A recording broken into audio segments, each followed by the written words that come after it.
De la misma manera que la sociedad contemporánea ha situado el capital no solo en sus formas materiales, sino muy especialmente en sus dimensiones simbólicas, como un fin en sí mismo y un valor per se, con la investigación ha acontecido algo análogo en las instituciones de educación superior y particularmente en las universidades a lo largo y ancho del mundo. La investigación en buena medida se ha asumido como un fin en sí mismas y como una actividad per se. De tal manera que lo importante en relación con ella muchas veces suele ser qué tan significativamente se traduce en términos de unos indicadores de productividad, ¿sí?, que finalmente ponen el trabajo de la actividad de investigación en función de un sistema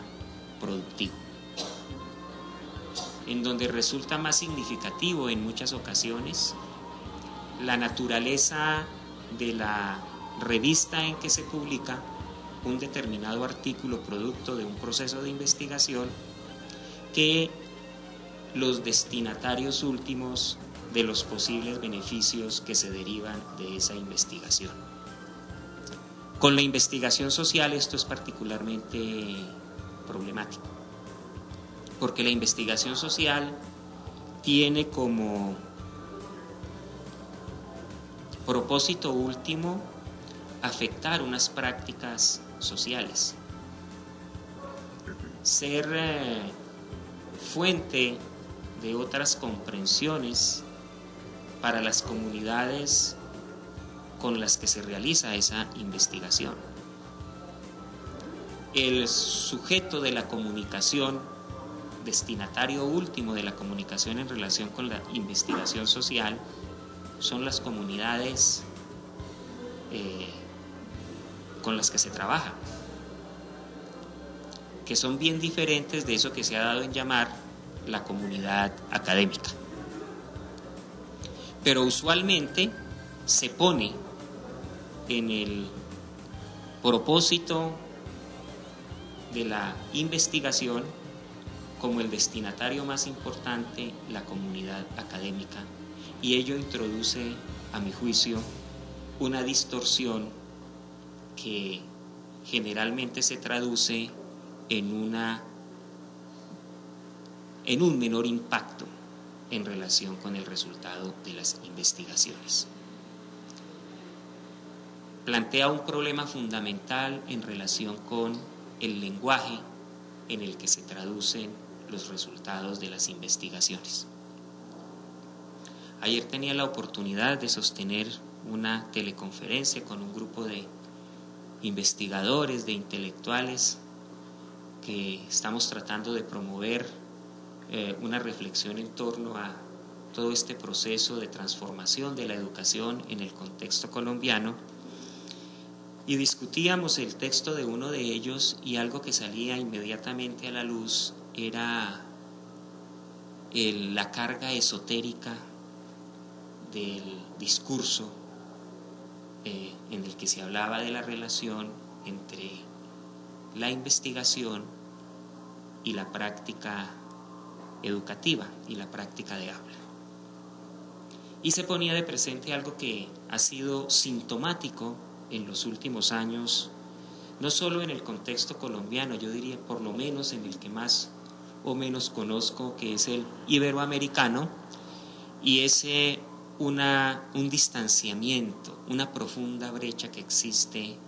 entre la actividad de investigación en el terreno de la investigación educativa y de la investigación pedagógica y las prácticas de enseñanza, las prácticas de docencia. Y esto que es más o menos ya un consenso en relación con lo que acontece en la educación básica y media, creo que es se hace igualmente evidente en el caso de la docencia universitaria. Quienes han trabajado desde hace muchos años en ese campo, como mi maestro Alberto, saben de lo problemático que es establecer ese vínculo no solo formal entre la investigación y la docencia, sino el efectivamente permear las prácticas educativas, las prácticas de aula, con los resultados de la investigación. Y esto me permite hacer dos anotaciones entonces en torno a la cátedra Agustín Nieto Caballero, porque el contexto en el que se me planteaban estas reflexiones no puede hacer abstracción de una iniciativa que lleva ya más de una década, que se planteó desde el que en su momento llevaba y se merecía el nombre de Instituto Colombiano para el Fomento de la Educación Superior,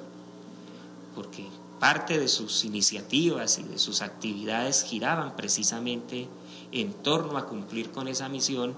y la cátedra de cuya sesión inaugural tuve el honor de participar como uno de los invitados en el público, tenía justamente ese propósito: contribuir al fomento de la educación superior a través de una de las actividades más importantes que hacen posible ese fomento, ¿sí? Que era fortalecer el factor humano, contribuir a el desarrollo del profesorado universitario en relación con unos temas, en relación con unas, hoy diría, competencias, ¿sí? Propias del ejercicio docente universitario, que no se adquieren de manera espontánea y natural, ni por el solo hecho de haber suscrito un vínculo contractual para ejercer el magisterio en el escenario escolar, que requieren de unas formaciones particulares, que requieren de unos conocimientos propios de ese ejercicio, conocimiento que además deriva de la sistematización, de el trabajo comprensivo en torno a una práctica que ha sido también objeto de un proceso de decantamiento histórico, una práctica que ha cambiado sustancialmente, ¿sí?, desde las épocas de la universidad medieval a las actuales, que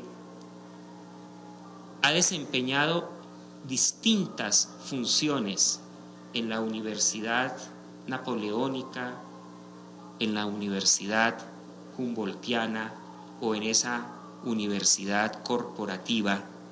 que se nos trata de presentar como la única opción en la sociedad del conocimiento, en donde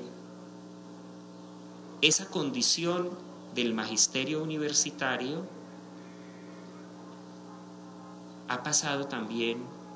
por muy diferentes formas de ser entendida, de ser asumida, pero en ese desarrollo histórico ha procurado también conservar unos elementos sustantivos. Se nos ponía hoy de presente aquí uno que yo creo que tiene que empezar a hacerse cada vez más evidente, ¿sí? Y ese componente humanista, que debe ser transversal, absolutamente transversal a todas las propuestas de formación universitaria. Mucha de la crisis de la sociedad contemporánea pasa por ese pequeño olvido, ¿sí?, que llevó a la universidad de la del capitalismo y del capitalismo postfordista a preocuparse esencialmente de los aspectos instrumentales y operativos y a dejar de lado como un elemento de segundo orden, cuando no accidental, el componente humanista. La cátedra, por eso mi alusión a ella, se plantea también para poner en el centro de la discusión del ejercicio de la docencia universitaria y del desarrollo del profesorado universitario ese elemento humanista, que tiene como uno de sus grandes componentes la comprensión pedagógica del acto educativo. Por supuesto, la pedagogía no es la única forma de aproximarse a comprender lo educativo. Existe la aproximación instrumental,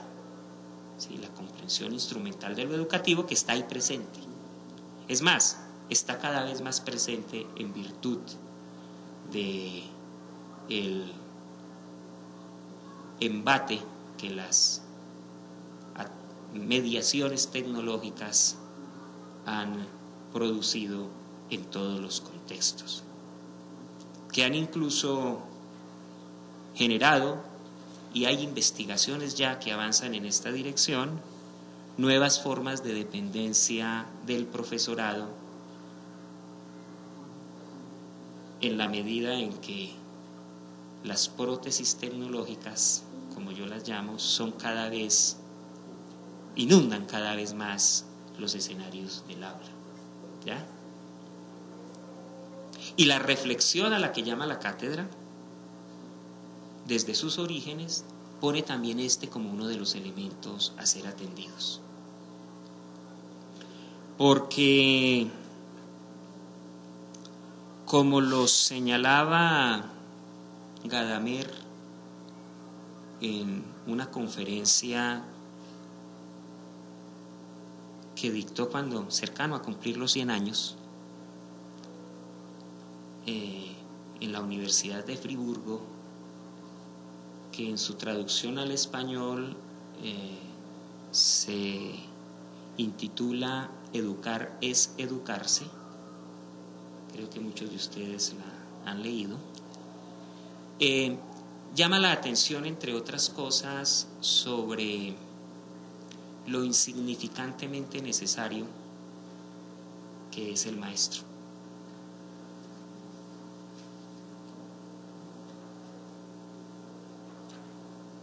Y esa expresión es aparentemente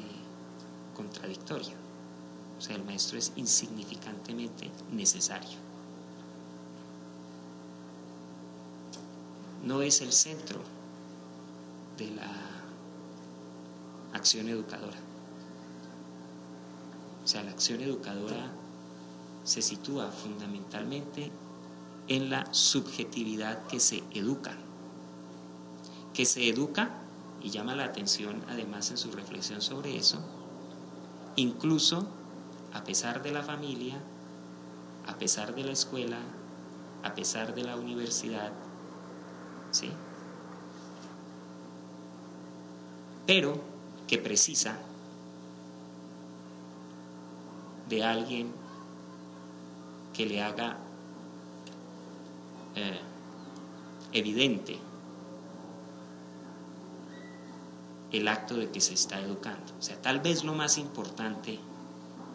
del maestro radica justamente en eso, en que el maestro es el gran testigo del acto de educarse. Y esto lo planteo porque me permite poner de presente, en relación con el tema que convoca la cátedra, una serie de prejuicios, riesgos, mitos, no sé cómo llamarlos, en torno a las relaciones entre la investigación y la docencia, particularmente en el contexto de la universidad. Una primera tiene que ver con eso que todos hemos aceptado casi que sin mayores discusiones, y es que la investigación es sinónimo de producción de conocimiento.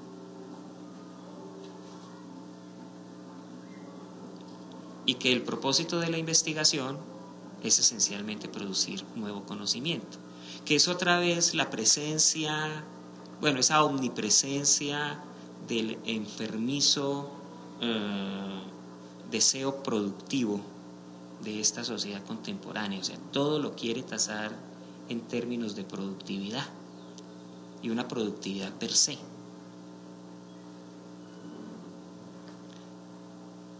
Cuando se pone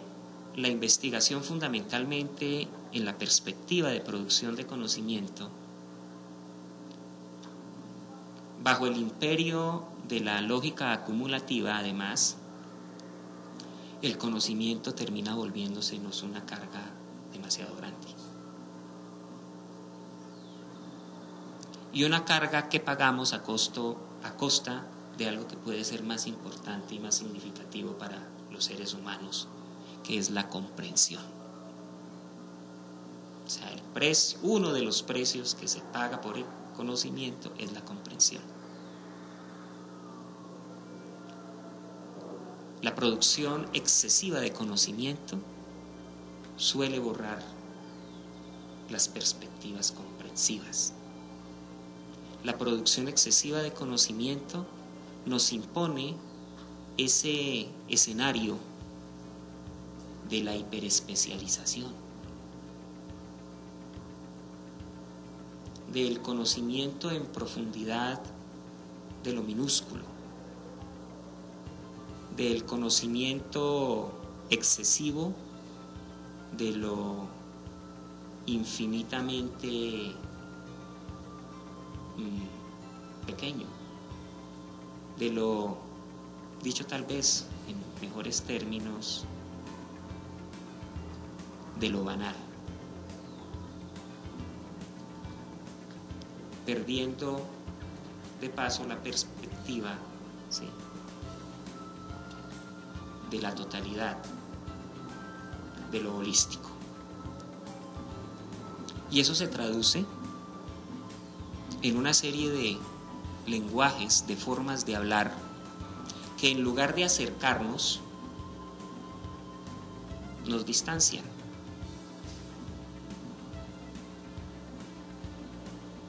En un mismo campo de conocimiento,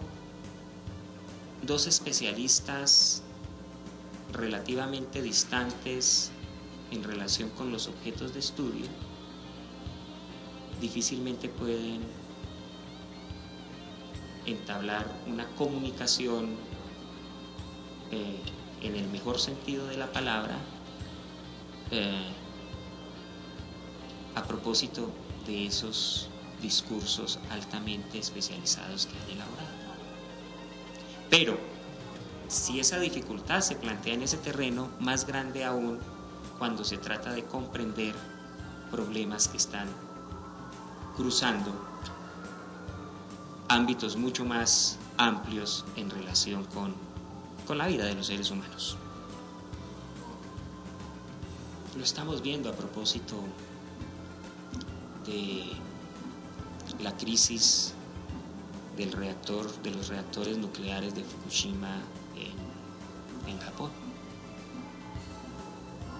O sea, la imposibilidad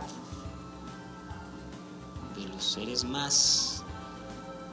conocedores, o sea, con los conocimientos más profundos, más completos, solo pueden comunicar entre ellos, entre otras cosas, ¿sí?, para resolver un problema que solo fue posible en virtud del conocimiento. Ese problema lo generó el conocimiento, pero el conocimiento que generó ese problema, esto es una parte de esas circularidades que tanto gustan a los complejos como Morán, ¿sí? O sea, ese conocimiento que produjo ese problema es incapaz de resolver el problema que él mismo generó.